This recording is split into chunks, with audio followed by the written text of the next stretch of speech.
असलामुअलैकुम प्यारे दोस्तों, क्या हाल है जी। तुम वेखदे पे हो साडा यूट्यूब चैनल गाल मोहाड़ ते टिकटॉक अकाउंट साडा पिंड। अच्छा, एक तो मैं थोड़ा दो दे मसरूफ रहा, कोई वीडियो नहीं आई, कोई फौतगियाँ हो गई करीबी, उन्होंने च मसरूफ रहा।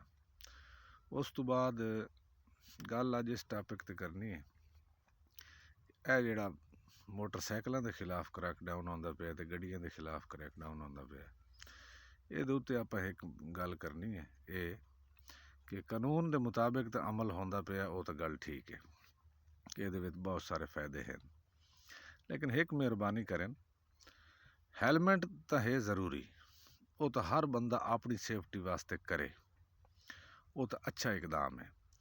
उस तो बाद जो दूआ इकदाम है ना, 18 साल तो कम उम्र का बंदा छोर मोटरसाइकिल ना चलावे, वो भी बहुत अच्छा इकदाम है। उस तो बाद जोड़ा है ना, मिसाल के तौर पर एक बंदे के घर एक मोटरसाइकिल है तो 4 भिरा या 5 भिरा चलावन वाले, वो 5 दे 5 लाइसेंस बनवावें, यह काम गलत है। हाँ, शनाख्ती कार्ड उन्होंने जेब में होना ज़रूरी है, वो अपना शनाख्ती कार्ड विखावें और ये उत्ते उन्होंने जान छुट बननी चाहिए है। यह परचे वाला काम ही गलत है, मोटरसाइकिल बंद करना ही गलत है। हाँ, एक बंदे का अपलाइड फार है और ज़्यादा दिन गुजर गए उस नंबर नहीं लवाए, वह तो चलो हक बनता, वह तुसा कर दो, चलान ही कर दो, बंद ही कर दो। लेकिन जेडे ओरीजिनल मोटरसाइकिल हैं तो हुण 5 भिरान तो 5 दे 5 लाइसेंस बनवावें, तो ये काम गलत है। बंदियां कोलों बिजली के बिल भरन के पैसे नहीं, घर दाल साग के पैसे नहीं। हुण एक बंदा सिर्फ अद्धा किलोमीटर सफ़र करेंदा है सब्जी लवन वास्ते या कोई शै लवन वास्ते, अगू ये कानून के मुहाफिज उन्होंने जनाब फद लवन तो उसनू लै वंजन, तो पिछलियां दे घर इतने पैसे ही ना होवन कि वह मगरू भजन ओहदे, तो उत्ते पुलिसां नू पैसे वखरे देवें, लाइसेंस वखरा बनवावें, तो उसका जनाब सपुरदारी वखरी करवावें। एक उन्होंने बंदा मतलब खामखा उत्थे जाके थाने जेल जलील होवे, तो उत्थे पुलिस वाले दी गल भी नाल सुने, नाल मैं सुनिया भी कोई कोई तो थप्पा चाटा ही मरेंदे पैन। ये काम भी गलत है, ये खुद वाइलेशन कर रहे हैं कानून की पुलिस वाले। दूसरे नंबर पर मैं वेख्या कि मैं कल झंग गया एक फौतकी ते, साड़ी बिरादरी की एक फौतकी हुई बड़ी वड्डी, साडा एक बहुत ही मोहसिन दोस्त मार मोहम्मद यार मिराली पटवारी साहब फौत होया।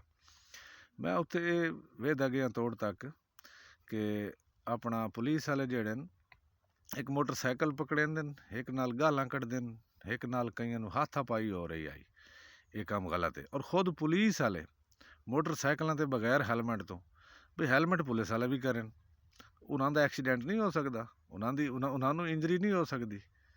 तो एक तो इस चीज़ का होना चाहिए कि वह खुद भी अपना करन कानून का अपना वो कानून के मुताबिक सवारी करें। अच्छा, मोटरसाइकिलों दी नंबर प्लेटां कोई नहीं पुलिस वाले दी, उन्होंने कौन पुछसी।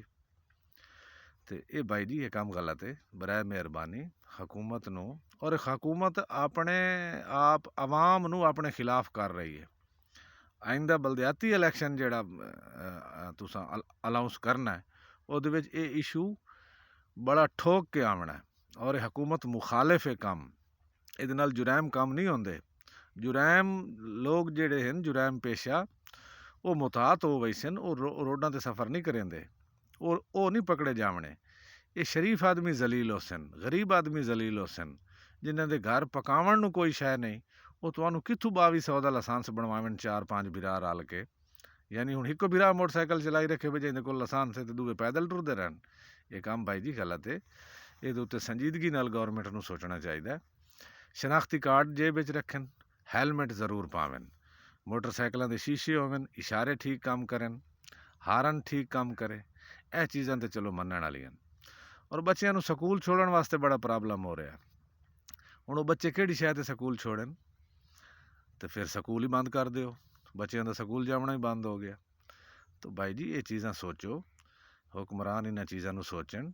जिस भी मशवरा दिता है उस गलत मशवरा दिता है, और अपने वो खिलाफ कर रहा है, आवाम नूं तुहाडे खिलाफ कर रहा है जनाब वज़ीर आज़म साहब, वज़ीर आला साहबा। वो बंदा जिस भी ये मशवरा दिता है भी ए कानून जनाब बनाओ, ये पकड़ धक्कड़ अच्छी नहीं है। हेलमेट ज़रूर इस्तेमाल करें, शनाख्ती कार्ड अपनी जेब में रखें, और मोटरसाइकिल की मेंटेनेंस ठीक रखें। बहुत बहुत शुक्रिया। ये चीज़ां बहुत गलत हैं तो इन्हों रोको बराए मेहरबानी। आवाम गालां कटदी पई है। हकीकत मैं कल जनाजे ते गया, कम अज़ कम 2-4 हज़ार बंदा आई जनाजे ते। हर बंदा इहदे उत्ते डिस्कस कर रहा और नंगियां गालां कढ़ रहा हुकूमत नूं। तो भाईजान ये चीज़ अच्छी नहीं है। असां तुहानूं वोट दिते हैं, तुहानूं सपोर्ट की है, तो ये गल ठीक नहीं। जलील हो रही है आवाम और ख़ास कर स्टूडेंट तबका जिहड़ा इस तू बहुत ही जलीलो ख्वार हो रहा है। तो बराए मेहरबानी एक तो पुलिस नूं हुक्म दिओ गालां ना कड्ढे, थप्पा ना मारे, तो कानून की वायलेशन जिहड़ा करे उन्होंने प्यार मुहब्बत नाल समझावें। बेशक उस ते परचा देवें, जो मर्जी करें, लेकिन आप कानून नूं अपने हाथ च ना लवें, कानून का सही इस्तेमाल करें। तो मैं फिर तुहाडे को गुजारिश करे सा कि हैलमेट ते शनाख्ती कार्ड चलो ज़रूरी कर दिओ, बाकी चीज़ां तो मेहरबानी करो। ओके, अल्लाह हाफ़िज़।